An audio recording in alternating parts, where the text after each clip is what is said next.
Welcome to citizens pulse. నేను మీ రాజేష్.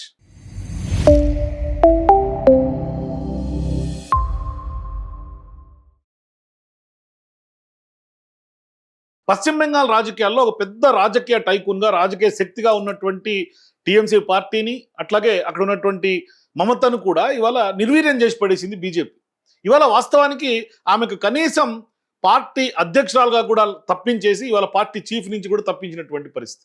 ఇవాళ scene cut చేస్తే భారత రాజకీయాల్లో ఒకప్పుడు కాంగ్రెస్ పార్టీపై వచ్చినటువంటి అతిపెద్ద విమర్శ ఏంటంటే, అధికారాన్ని నిలబెట్టుకోవడానికి ఏదైనా చేస్తుంది, ప్రతిపక్ష ప్రభుత్వాలను కూల్చటం, ఎమ్మెల్యేలను చీల్చటం, గవర్నర్లను రాజకీయంగా ఉపయోగించడం, కేంద్ర సంస్థలను అట్లాగే ప్రత్యర్థులపై ప్రయోగించడం, ఇవన్నీ కూడా కాంగ్రెస్ రాజకీయాలకు ఒక ఆనవాళ్ళుగా, గుర్తులుగా చెప్పేవాళ్ళు.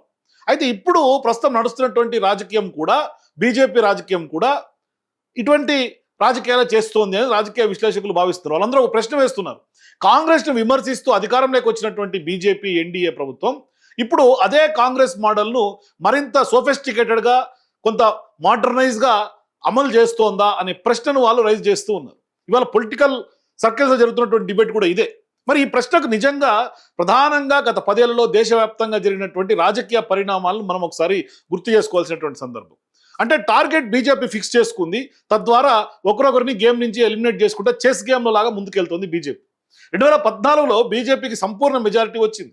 అట్లాగే 2019లో కూడా మరింత భారీ మెజారిటీ వచ్చింది. అప్పుడు దేశమంతా ఒక నమ్మకం ఏర్పడింది, ఇక బీజేపీకి రాజకీయంగా ఎలాంటి ప్రమాదం లేదు, తిరుగులేని రాజకీయ శక్తిగా బీజేపీ ఇవాళ దేశంలో ముందుకెళ్తోంది అని. కానీ 2024 ఎన్నికలు ఒక భారీ జర్క్ ఇచ్చింది బీజేపీకి, ఒక సందేశాన్ని కూడా ఇచ్చాయి. ఏంటంటే, బీజేపీ అతిపెద్ద పార్టీగానే నిలిచినా కూడా సొంతంగా ప్రభుత్వం ఏర్పాటు చేసుకోలేనటువంటి స్థితికి దిగజారిపోయింది అనేది అర్థమైంది. అయితే అక్కడి నుంచి కొత్త రాజకీయ వ్యూహాలు మరింత దూకుడుగా కనిపించడం ప్రారంభించిందనేది ఇవాళ విమర్శకులు చెప్తూ ఉన్నారు. అయితే ఒకసారి మనం మహారాష్ట్ర గమనిస్తే, ఒకప్పుడు బాల్ ఠాక్రే నిర్మించినటువంటి శివసేన ఈరోజు 2 ముక్కలు అయిపోయింది. ఎన్సీపీ శరద్ పవార్ చేతుల్లో నుంచి కూడా విడిపోయింది. ఇక ఎన్నికల్లో గెలిచినటువంటి పార్టీ నాయకత్వం ఒకవైపు, అధికారం మరొక వైపు. ఇది యాదృచ్ఛికమా, లేదంటే రాజకీయంగా పొలిటికల్ ఇంజనీరింగా, దాని యొక్క రిజల్ట్సా అనేది అక్కడ రాజకీయాల్లో ఇప్పటికీ చర్చ. అంటే మరి పశ్చిమ బెంగాల్లో తృణమూల్ కాంగ్రెస్ పరిస్థితి కూడా ఇంచుమించుగా అదే పరిస్థితి. మమతా బెనర్జీకి ప్రత్యామ్నాయం లేకపోవడంతో పార్టీలోని అసంతృప్తి నేతలను బయటికి తీసుకురావడం, వారిని రాజకీయంగా ప్రోత్సహించడం, ఇక పెద్ద ఎత్తున ఇటువంటి రాజకీయాలు చేస్తుంది బీజేపీ. ఇవి ప్రతిపక్షాలు బీజేపీపై చేస్తున్నటువంటి తీవ్రమైనటువంటి ఆరోపణలు. ఇక ఢిల్లీలో సీఎం ఆమ్ ఆద్మీ పార్టీ కూడా అరవింద్ కేజ్రీవాల్ దేశ రాజకీయాల్లో ప్రత్యామ్నాయంగా ఎదుగుతున్నటువంటి నేపథ్యంలో ఒక్కసారిగా కేంద్ర దర్యాప్తు సంస్థలకు సంబంధించి దృష్టి మొత్తం ఆప్ నాయకత్వంపై పడింది. అవినీతి జరిగితే విచారణ జరగాలి, అది నిజమే. కానీ ప్రజాస్వామ్యంలో ఒక ప్రశ్న కూడా అంతే ముఖ్యమైనది. ఎందుకు ఎక్కువగా ప్రతిపక్ష నాయకులపైనే దర్యాప్తులు జరుగుతున్నాయి అనేది కూడా. ఎందుకు ఒక నాయకుడు బీజేపీలో చేరిన తర్వాత కేసుల వేడి తగ్గిపోతుంది అనే విమర్శలు కూడా వస్తూ ఉన్నాయి. మరి ఈ ప్రశ్నలకు సమాధానం ఇప్పటికీ కూడా రాజకీయ వివాదంగానే ఉంటుంది. మరి తెలంగాణలో కూడా ఇటువంటి చర్చ ఉంది.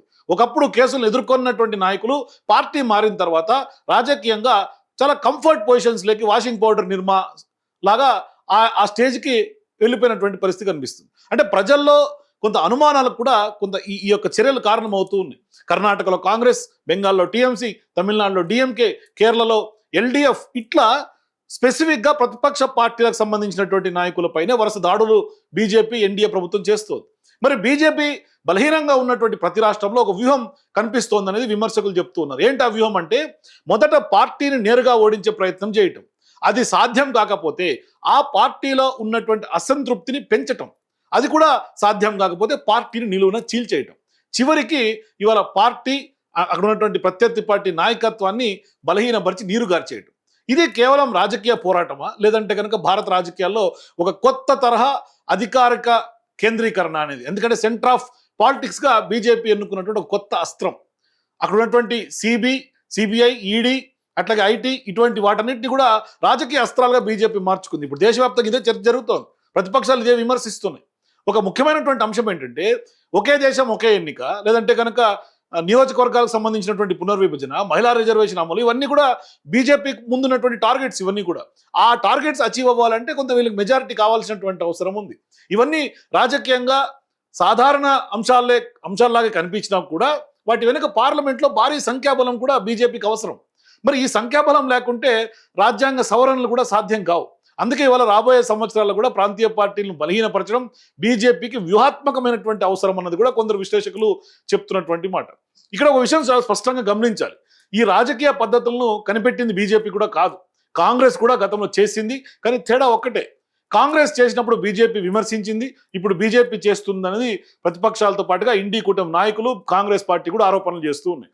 అందుకే ఇక్కడ అసలైనటువంటి ప్రశ్న ఏంటంటే, భారత ప్రజాస్వామ్యం పార్టీల కంటే పెద్దదా, లేదా అధికార రాజకీయాల ముందు ప్రజాస్వామ్య విలువలు చిన్నబోతున్నాయా అన్న ప్రశ్న ఇక్కడ రైజ్ అవుతుంది. ఎందుకంటే ఎన్నికల్లో గెలవడం ఒక విషయం, కానీ ప్రత్యర్థిని బలహీనపరిచి గెలవడం మరొక అతిపెద్ద విషయం. ఇప్పుడు దేశ రాజకీయాలు జరుగుతున్నటువంటి తంతంత ఇదే. సో రాబోయే కాలంలో భారత ప్రజాస్వామ్యానికి అసలైనటువంటి పరీక్ష జరగబోతోంది. బీజేపీ దేశాన్ని బలమైనటువంటి రాజకీయ స్థిరత్వం వైపు తీసుకెళ్లే అవకాశం కనిపిస్తోంది. లేదంటే కనుక ప్రతిపక్షాలు ఆ దిశగా ఆరోపణలు చేస్తున్నట్టుగా ప్రాంతీయ పార్టీలను బలహీనపరుస్తూ రాజకీయ ఆధిపత్యాన్ని నిర్మించుకోబోతుందా బీజేపీ అని. సో బీజేపీ ఏం చేస్తోంది, నిజంగానే వాళ్ళ బీజేపీ వేస్తున్నటువంటి మాస్టర్ స్ట్రోక్ లో ఇంకా ఏ పార్టీలు కొలాప్స్ అయ్యే అవకాశం ఉంది. ఇప్పటికే చాలా వరకు పార్టీలు నీరుగార్చినటువంటి బీజేపీ భవిష్యత్తులో ఇంకా ఏ పార్టీలకి ప్రమాదం పొంచి ఉంది. ఎందుకంటే ఇంకా చాలా రాష్ట్రాల్లో ఎస్ఐఆర్ జరుగుతుంది, చాలా రాష్ట్రాల్లో ఎన్నికలు, నెక్స్ట్ 5 రాష్ట్రాల్లో ఎన్నికలు జరగబోతా ఉన్నాయి, నెక్స్ట్ రాబోతా ఉన్నాయి. పంజాబ్ హర్యానా మీద కూడా కొంత బీజేపీ ఫోకస్ చేస్తోంది. ఇటువంటి పరిణామాలు, గతంలో జరిగినటువంటి పరిణామాలు చూసినా నెక్స్ట్ రాబోయే రాష్ట్రాల్లో పరిణామాలు ఏ విధంగా అడుగులు వేసే అవకాశం ఉంటుంది బీజేపీ, ఇంకా ఎటువంటి స్ట్రాటజీ తోటి పార్టీలను కొలాప్స్ చేసే దిశగా, నీరుగార్చే దిశగా బీజేపీ రాజకీయ అడుగులు పడే అవకాశాలు ఉన్నాయి. మీ అభిప్రాయాలు కింద కామెంట్స్ చెప్పండి. For more videos please watch citizens pulse.